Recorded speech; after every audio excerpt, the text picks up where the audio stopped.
오늘의 게임은 방치형 타워 게임인 위저드 타워인데요. 굉장히 단순하면서 쉽지만 깨고 싶게 만드는 게임이었어요. 이 게임은 특이하게 환생 시스템 같은 게 있는데 특정 구간까지 키워 특정 스킬 포인트를 찍고 다시 처음부터 시작하는데, 다시 시작할 땐 이전보다 훨씬 강해진 상태로 시작해요.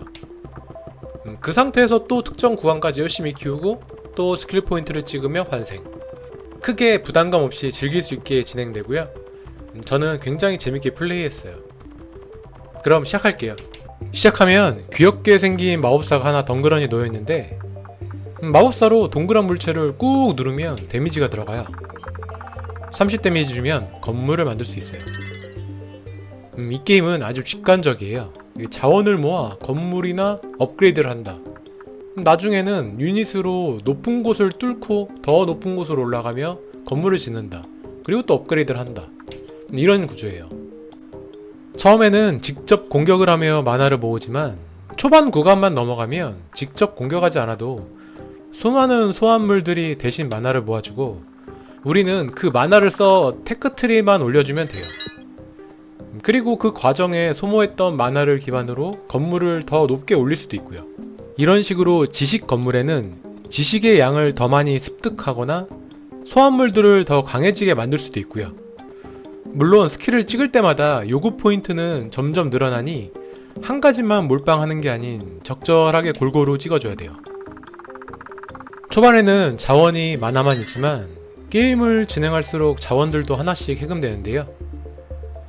나무 같은 경우는 토템을 설치하기 위해 필요한 자원으로, 토템은 뭐 마나나 나무, 지식 뭐 이런 거에 습득량을 대폭 늘려주니 게임을 진행하며 건물을 업그레이드하기 위해 모자란 자원 위주로 토템을 설치해 주시고, 처음에는 잘 모르겠으면 그냥 순서대로 하나씩 다 올려주세요. 토템 건물까지 올렸으면 타워 업그레이드 수치를 보세요. 마나가 모자른가 나무가 모자른가. 둘이 비슷한 속도로 올라가고 있으면 잘 세팅하신 거고요. 어느 한쪽이 차이가 큰 경우엔 모자란 자원 쪽에 토템을 설치해서 타워 업그레이드를 진행해 주시고요. 이번에 타워를 업그레이드하면 프리스티지, 즉 명성 건물이 나오는데, 여기에 축복을 눌러보시면 웬 스킬들이 나와요. 이 스킬은 굉장히 좋은 스킬들로 이 스킬 포인트를 찍으면 다시 처음부터 키워야 돼요. 다시 처음부터 가라고 에 대해 거부감이 드실 수 있지만, 두 번째 새로운 시작을 하면 정말 엄청 차이가 큰 상태로 현 시점까지 오는 시간이 전에 비해 절반 이하로 대폭 빨라진 걸 체감하실 수 있을 거예요.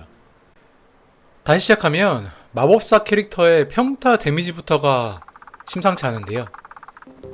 타워 업그레이드도 금방 올릴 수 있는데, 소환수들의 데미지 또한 시작하자마자 굉장히 강한 상태로 등장해 초반 구간은 거의 사라졌다고 보시면 돼요.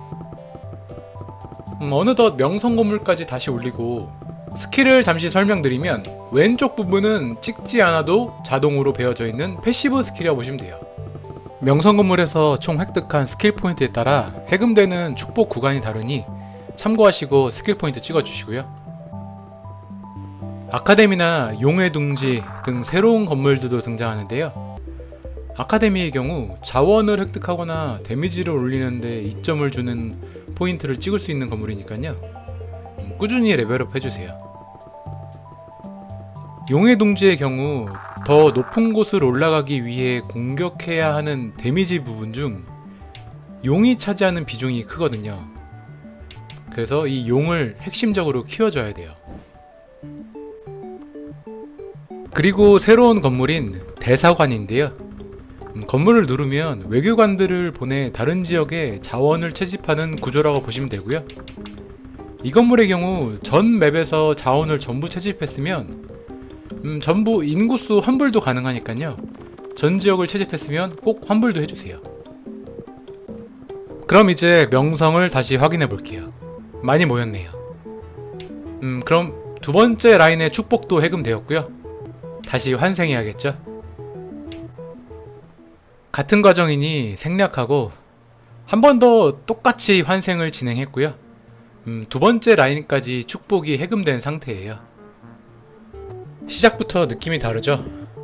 인구수 하나당 소환수도 2마리씩 나오고 굉장히 강해졌어요. 데미지도 몇 배 세진 상태고. 중후반부에서는 지식이 중요해서 저 같은 경우 지식을 초반에 조금 더 포인트를 줬고요. 커서를 가져다 대면 이 벽은 1분에 6.642식스라는 회복력을 가지고 있으니 1분당 6.642 이상의 데미지를 줘야 피가 깎이고 파괴시킬 수 있어요. 룬크래프트에서는 대장장이를 배치해 강화를 할 수 있는데요. 강화 효과가 굉장히 좋으니 우선적으로 투자해 주시는 것도 괜찮아요. 이 이후에도 비슷한 구조로 진행하시면 되고요. 벽을 뚫고 또 벽을 뚫으며 자원을 모아 업그레이드하는 단순하지만 재밌는 위저드 타워였고요. 다음엔 다른 게임으로 찾아올게요.